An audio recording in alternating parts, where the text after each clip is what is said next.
Pope Francis to arrive in Jordan for Middle East visit. Pope Francis arrives in Jordan on Saturday to start an intense 3-day trip to the Middle East, bringing hope to the dwindling Christian population and an appeal to members of all religions to work together for peace. This Pope feels the pain of Christians in his arrival at this time, as peoples of this region are going through conflict, killings and destruction is a message of common living. It's an appeal that everyone in this region should have the courage to review their positions, to get out of this suffocating crisis, he said. The Christian population has been declining steadily across the Middle East for generations. The Arab revolts of the recent years, the civil war in Syria, and the rise of radical Islam are only accelerating the process.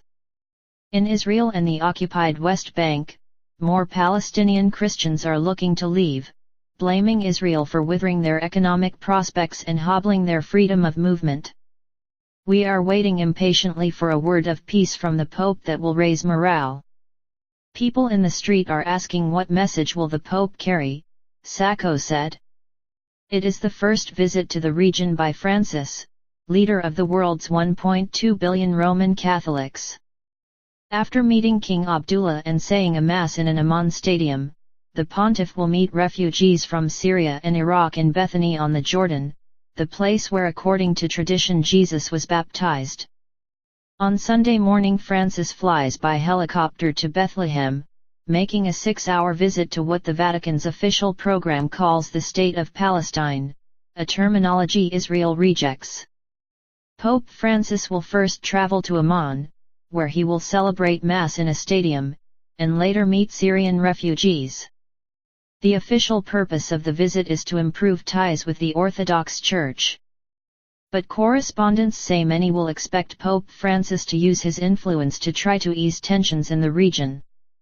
Restraining orders. The Pope will be accompanied by a rabbi and an imam, friends from his native Argentina, and hopes to improve relations between Christians, Muslims and Jews in the Holy Land. His journey comes only a few weeks after the latest round of Israeli-Palestinian peace talks collapsed. Israel has issued restraining orders against several Jewish right-wing activists this week over concerns that they could try to disrupt the visit. Police said offensive anti-Christian graffiti was discovered on the wall of a church in the southern city of Beersheba on Friday.